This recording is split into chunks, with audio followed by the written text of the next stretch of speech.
Hello, Legion, this is Hadrian. Thank you for being here, and welcome to Roma Galactica, a new pre-release series in Utopia, the first major expansion for Stellaris. Utopia and the accompanying Banks patch, named for the late Scottish author Ian M. Banks, are releasing Thursday, April 6th, and together they're being touted as Paradox's most ambitious game update ever. I'm going to talk about the expansion for just a moment and then dive straight into gameplay, but if you want to get going now, there's a timestamp on the bottom of your screen. The reason I'm so excited for this is that this massive and hugely anticipated update to Stellaris is built around one of my favorite aspects of 4X and grand strategy gameplay, which is empire management. It's one thing to play a game that lets you conquer the entire galaxy, which is pretty epic in its own right, but it's another thing entirely when the game runs detailed simulations of what it's like to run the territory that you've conquered. This is what the Utopia expansion and the Banks patch are all about.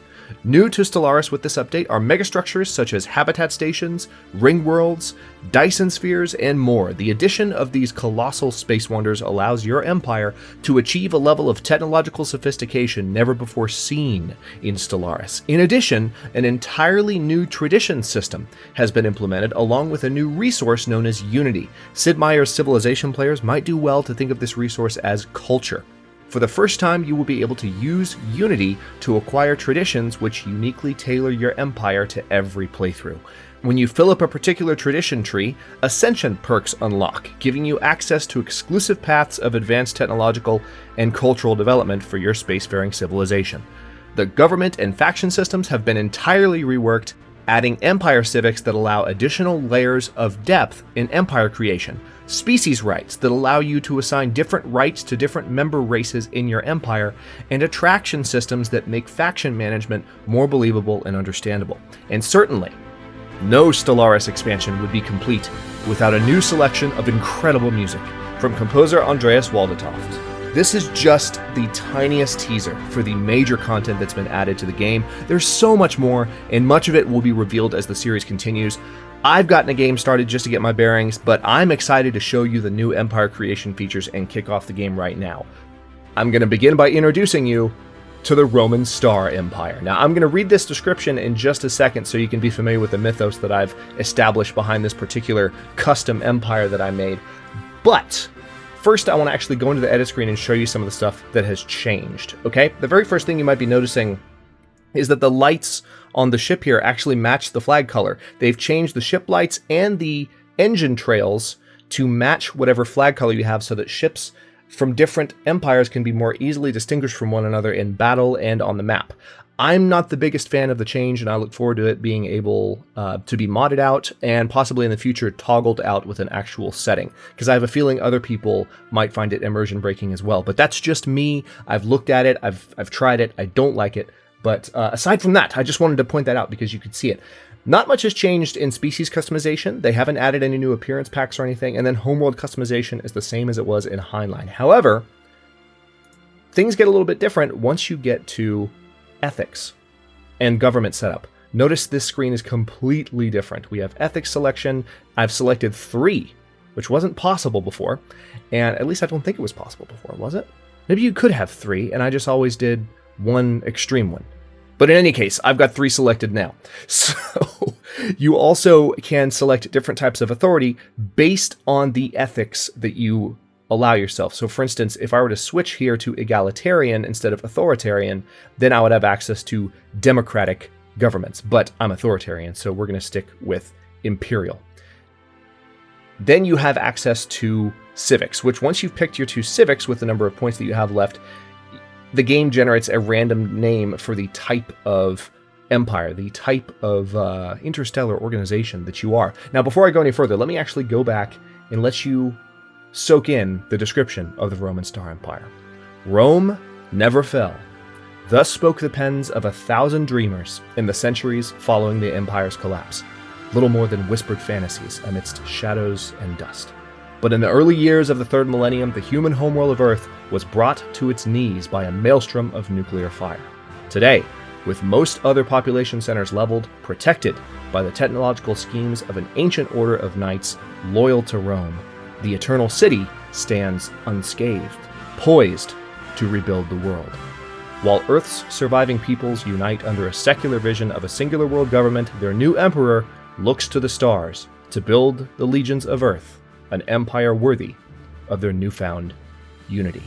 So that's the basic story. We're not actually doing a, quote, Rome never fell scenario. We're doing a Rome reemerged after a catastrophe scenario.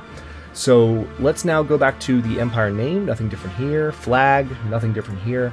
And then starting weapons, FTL method, and ship appearance, very much the same. And again, notice you can see what the ships look like with the custom colors, all right? And just to show you how this changes, I'll change one of the colors randomly so that we can see that. See, there we go. Now there's a lot more blue going on there. Now let's switch back to, what color was it? Yes, that one. Good. Okay, well, with that being set up, I think I'm ready to go ahead and jump into the game. Let's see, ship appearance, yep, that's good. Done. Now, I haven't even thought about how I want to set this game up. I don't want to do a huge system this time. I'd rather have a large system.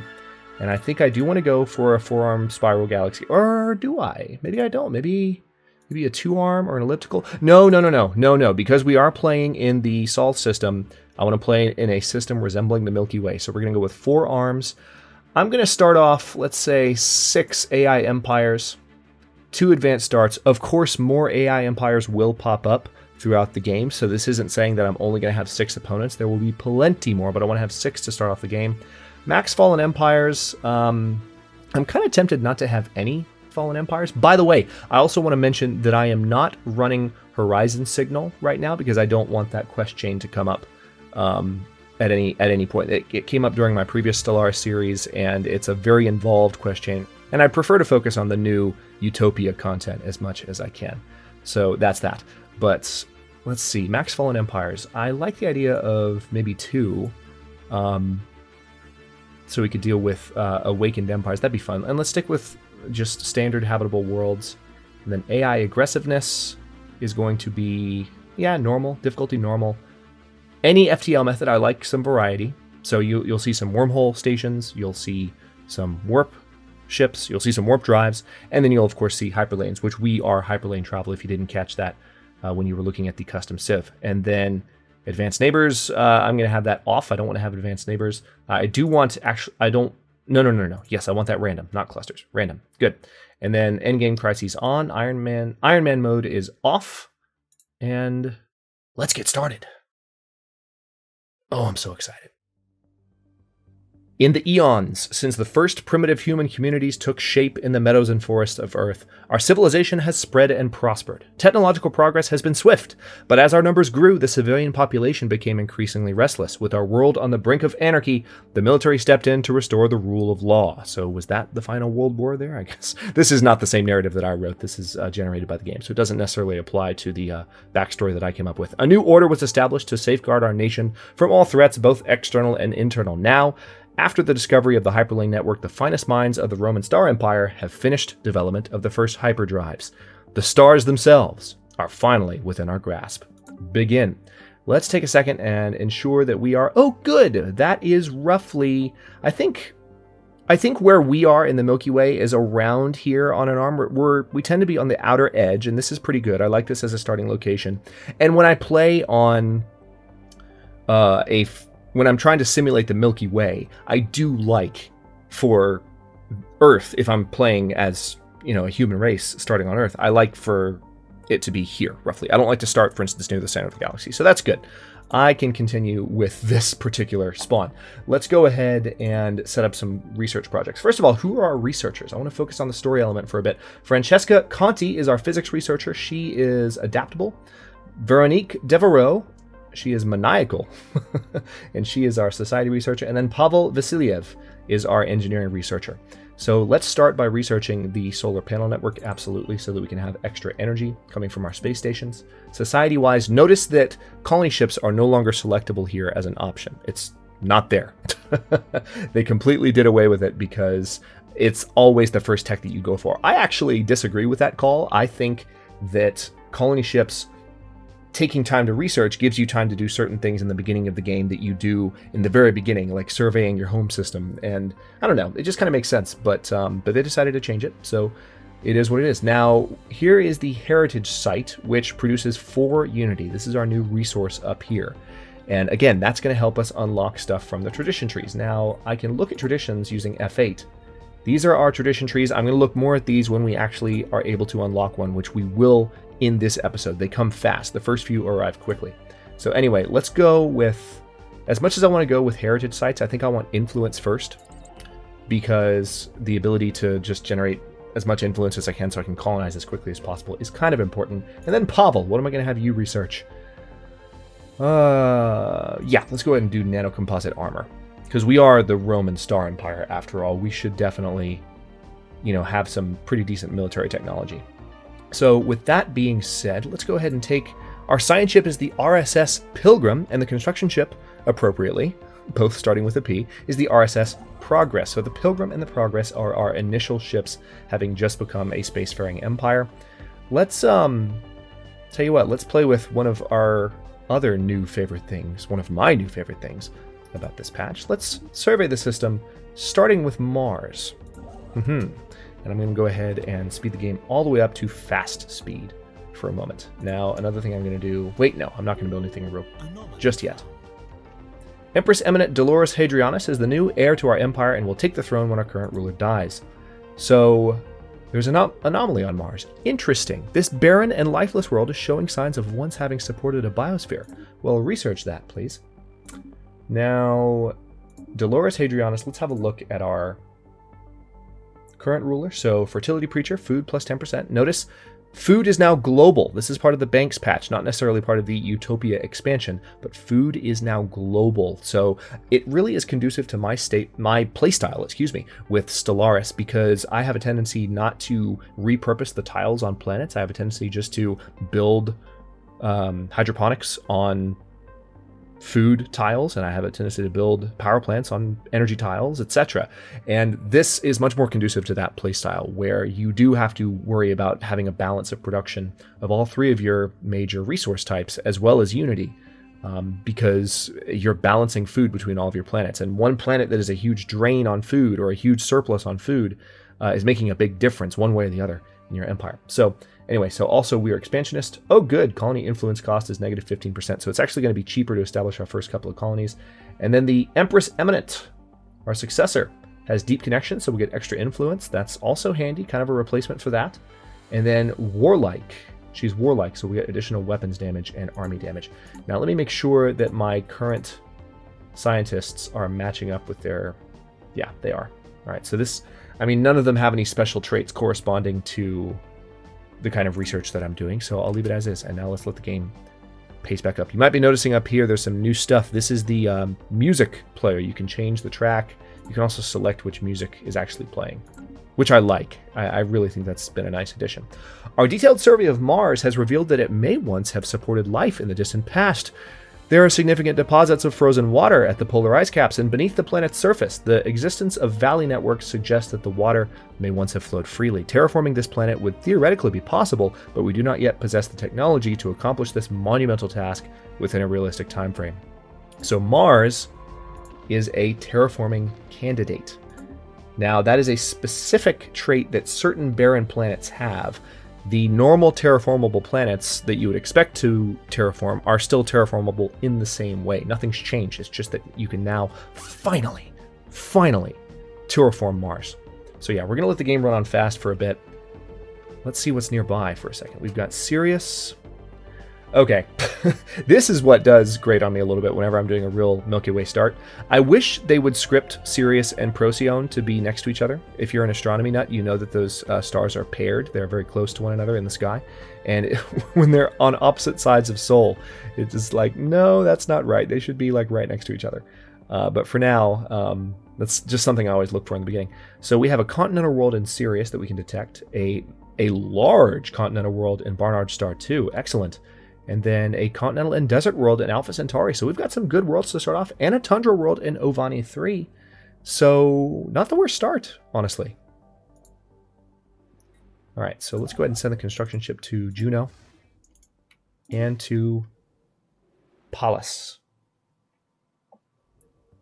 So I've got the game running on its fastest speed while we do our first couple of projects here. Also, this reminds me. Let me go into, let's see, species. Let's set rights. So humans, I don't want to be in the caste system. I want them to have full citizenship. So we're going to change that. So they are politically active. The species can produce leaders. The caste system, they would be enslaved automatically if they are producing food or minerals. So I don't want any of my people to be slaves. No human slaves.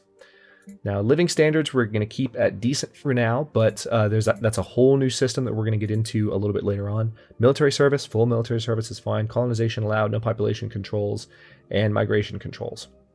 Now, it's saying species is not being enslaved, so we don't have the option to change these things, but we should be able to. The leaders gained a level. Nice. I remember in the game I booted up earlier being able to change this, or at least open this menu, so I'm not sure why I can't. But that's that, and let's also go into... Notice we can reform the government now.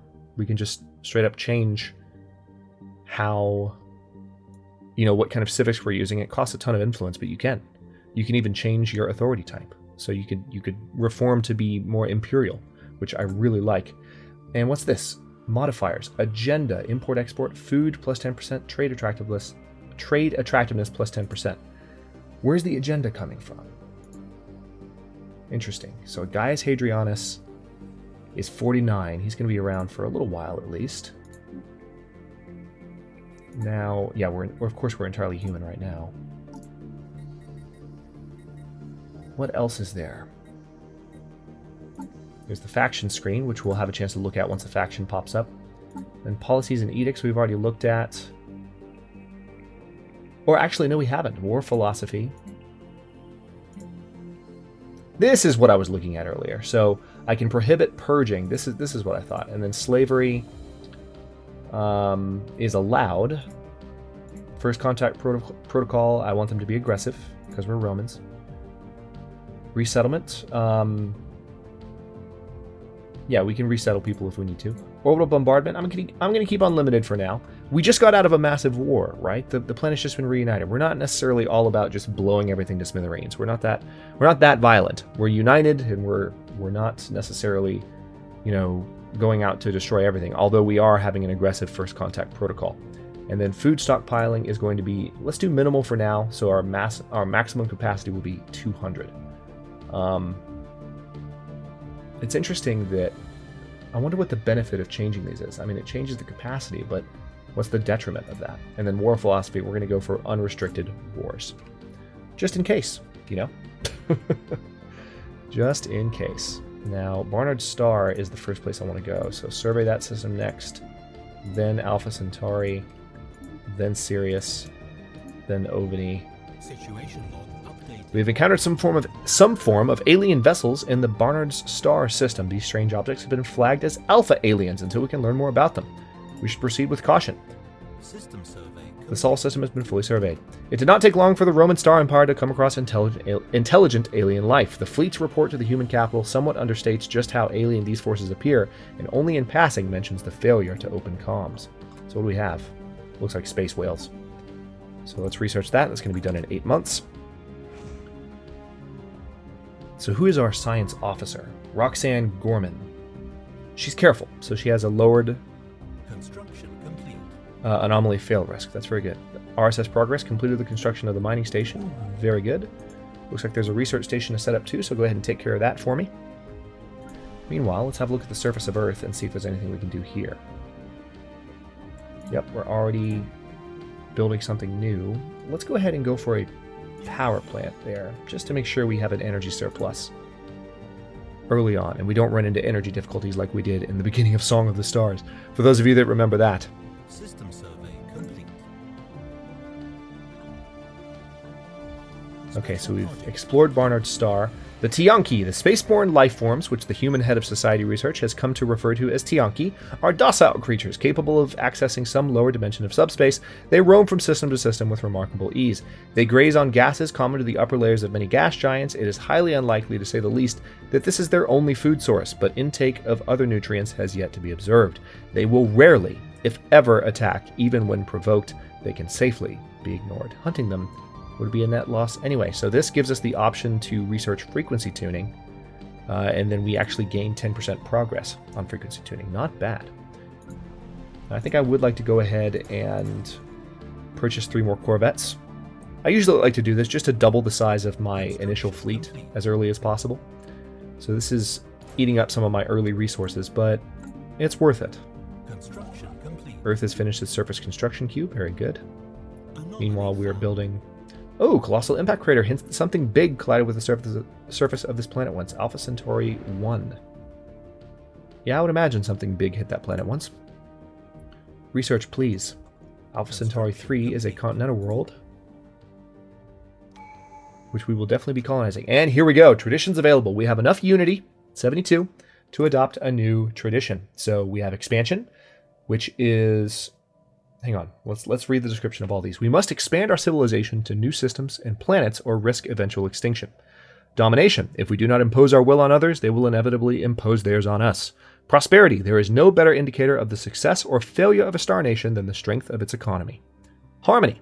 Few things can match the strength of a content populace working towards a common goal. Supremacy. The future of this galaxy belongs to those who are strong enough to seize it. Diplomacy. The surest way to destroy your enemies is to make them your friends. Discovery. Our curiosity about the universe is what got us this far, and there's still so much left to discover. I think I'm going to go with domination first, so that we can get some nice benefits right away. So when we adopt this, we immediately get a bonus. The war demand cost to subjugate other empires is reduced by 25%. So it'll be very easy to subjugate other empires. Let's go ahead and do that. Now let's look at what we have access to down the line. Colonial viceroys. Our control over the colonies is dependent upon us finding capable and loyal individuals that can be trusted to enforce the will of the government. Governor skills increased by 2, and empire leader capacity increased by 2. Nice. So this one, subject integration cooldown reduced by -50%. So this faster integration, basically. Subject opinion is increased by 20%. Oh, nice. It is our destiny to lord over those who are weaker. Obedient nations that swear fealty to our great empire may be permitted to exist at our discretion. Protection racket. Our obligation to protect our vassals from the dangers of the universe is one that we take very seriously. Alas, seeing the defense of their worlds doesn't come cheap. Tributaries give you an additional 10% of their income. Fleet levies. It is a vassal's sworn duty to provide military support to their overlords. We will fill up the lower ranks of our fleet with recruits from those nations that have pledged to service. That's cool. Every vassal increases your naval capacity by an amount equal to 20% of theirs. So they don't actually add ships, they just give you better naval capacity relative to theirs. And then finally, vassal acculturation. We will add the biological and technological distinctiveness of our vassals to our own. Ooh, that's a reference. Their cultures will adapt to service us. Resistance is futile. That whole thing is a reference. Fantastic.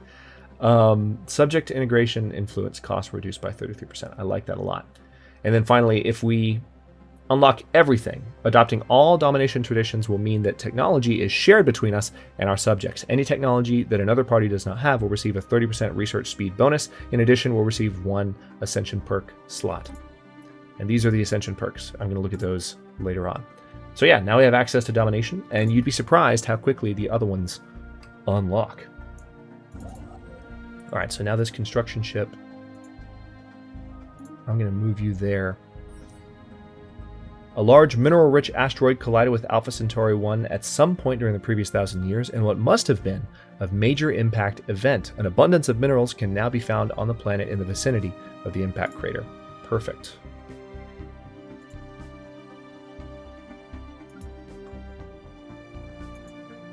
All right, let's go ahead and build... Actually, no. Let's not build research stations yet. I want minerals.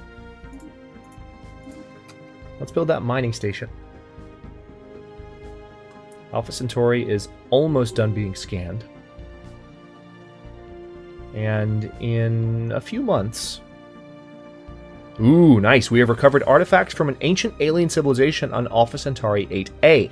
Incredibly, this civilization, which is the moon, by the way, of Alpha Centauri 8, which apparently referred to itself as the Cybrex, seems to have been made up of machines that were linked together in some sort of collective consciousness. The age of the artifacts indicate they were active some 600,000 years ago, in this portion of the galaxy at least, but we've learned nothing of their exact origins. According to a partial data fragment that our scientists managed to extract from one of the artifacts, the Cybrex at some point launched a crusade to destroy all sentient organic life in the galaxy for reasons unknown. Interesting. Yeah, see? Purple ship trail here. Let's follow the science ship so you can see.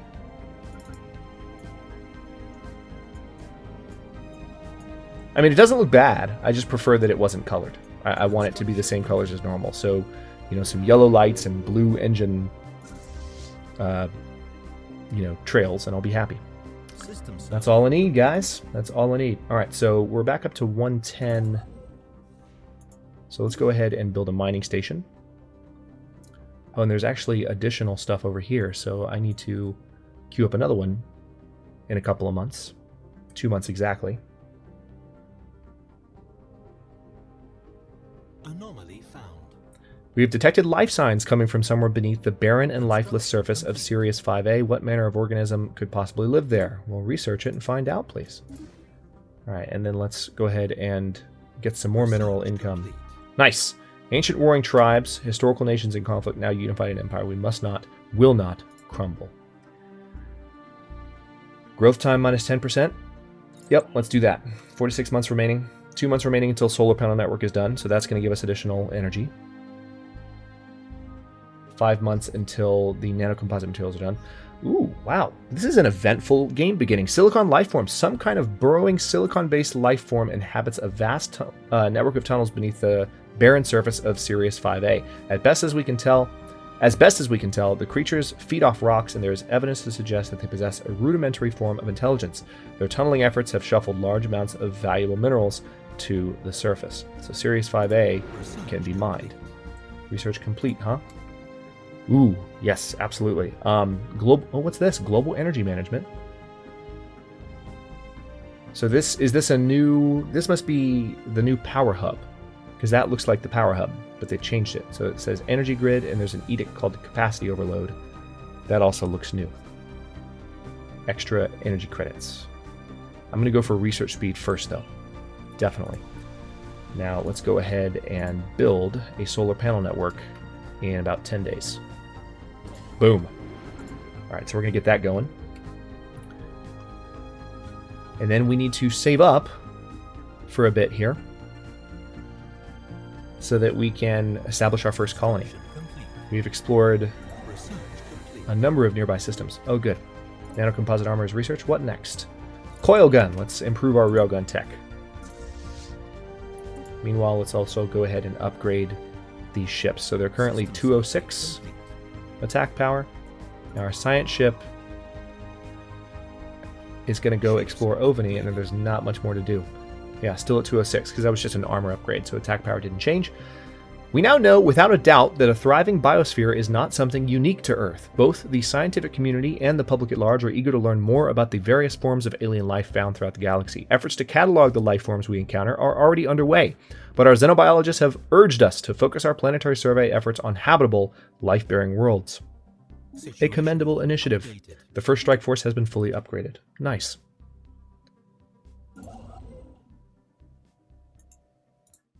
Alright. I want to come here. Let's build a mining station there. And then I need a mining station on Sirius. Well, I don't really need a mining station on Sirius 3. I need to colonize Sirius 3. Sirius 3 is definitely a world that we need to be in control of. We have detected life signs coming from somewhere beneath the barren and lifeless surface of this planet. What manner of organism could possibly live there? We've already gotten a repeat message. Oh, man. I'm excited about what kind of new stuff might have been added, though. I really am. Really? Another repeat? So more silicon life forms. Interesting start. So now we have access to the Autochthon Monument. A monument to the first pioneers to venture into space. Right? So I do want to go ahead and build that. That's a Unity producing building. And I would like to produce more Unity. I want, in general, to just have more Unity coming in every single turn. It's kind of important. Just saying.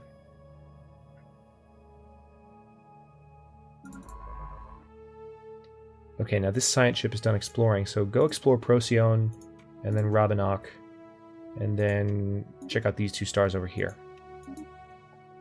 Meanwhile, this construction ship... encounter in Procyon. We've encountered some form of alien vessels, and so these are beta aliens. What are these? Oh, it's just space amoebas. Yeah, he's got to run, but Should be okay. All right, well, they're leaving, so...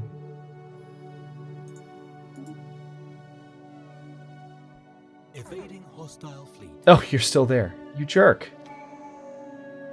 All right, see, we have access to more traditions. I kind of want to go for expansion now, too. I want to have expansion and domination together because new colonies start with 1 additional pop, so let's do that. So here's new colony starting with 1 additional pop, and just because you're curious... Colonization fever seems to have gripped the populace. Their enthusiasm and patriotic fervor grows for every new world claimed by our colonists. Capital buildings now produce 1 additional unity, which leads to courier network and a new life. Courier network gives you reduced tradition cost of when you have new colonies. Tradition does not, or their cost. Special project. Hang on, I got distracted because I realized the game is still running. Yeah, issue a special project. Research. Now, back to that, please. Traditions. So the effect on increased tradition costs caused by... So when you have more and more colonies, traditions get more and more expensive. But if you have this, it's not quite as bad. And then finally, pop growth time reduced by 10%, and colony development speed increased by 50%. So that's definitely one to go for. Reach for the stars for the purpose of colonizing and building... Oh, there's a typo there. Frontier outpost systems count as being half the regular distance away. Galactic ambition, frontier outpost upkeep reduced by negative 50%. And then when you have all of the expansion text, you get an additional 2 core systems and 1 ascension perk slot.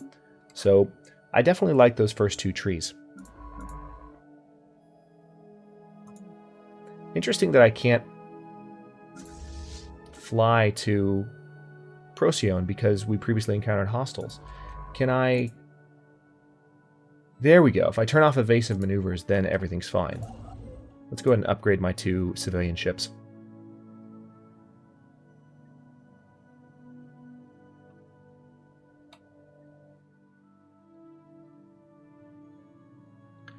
Okay, well, I think what I'm going to do is I'm going to go ahead and stop this first episode here. Now that we know what our first colonies are going to be. Actually, before I stop it, hang on. We are so close to training up the first colony ship. Let's go ahead and get it queued up right now. Actually, yeah, before I stop it, let's train up that colony ship and send it to Barnard's Star.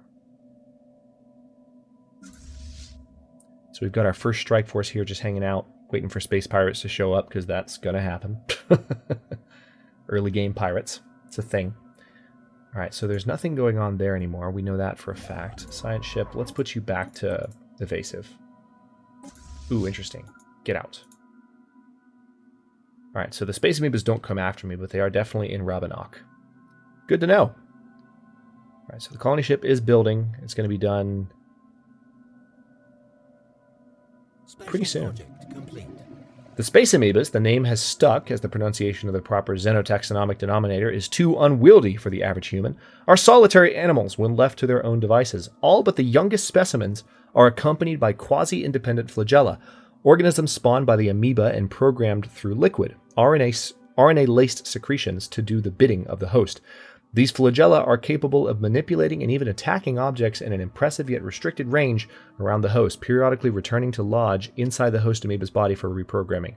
There are potential military applications of the graceful patterns of circulation apparent in the flagellus movement.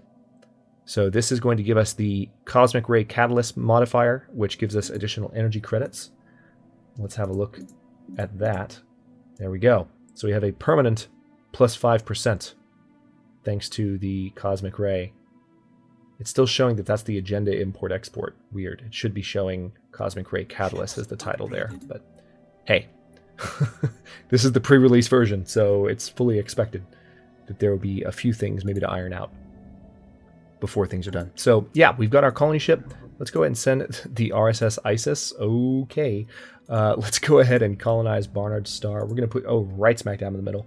Barnard Star Prime, that's fine as a colony name, and let's go ahead and let that colony happen before we cut the episode here. We're going to have a nice little initial core sector. I'm excited about that. I'm excited about conquering Colonization. vast swaths of territory in general. This game is going to be a little bit different from Song of the Stars. It's going to be a lot different from Song of the Stars because of the content difference, but also it's going to be different just because... Okay, good. That's being claimed right now. It's going to be different just because we are going to be dealing with more AI empires this time, and more advanced AI empires that are generally more challenging. So anyway, while that colony is being established, I'm going to go ahead and cut this one here. And in the next one, like I said, we're going to establish more colonies in this area and then continue getting some... See, we already have an energy deficit because it always happens in the beginning of the game. But part of that is because we are establishing a colony. So that'll go back up as soon as that's done. So I'll need to stay on top of that as much as I can to prevent a similar crisis to the beginning of Song of the Stars. But yeah, in the next one, we're just going to continue colonizing these systems and then maybe looking for our first actual neighbor, which hopefully won't be too far because there's 6 other AI empires already here, including any that have ascended since the beginning of the game, which is entirely possible. And then there's a couple of fallen empires as well. So there's got to be someone nearby. We just don't know which direction just yet. So we got to do some scouting once I've managed to kick some of these space amoebas out of the way. So, got some stuff to do. Thanks for watching. If you enjoyed this episode, don't forget to like the video and subscribe to follow along. New episodes in this series are going to air every single day at 6 p.m. Eastern Standard Time, which is when I always put out new science fiction, simulation, and or survival content on the channel. Comments are always welcome. Let me know what you think, and I'll see you next time.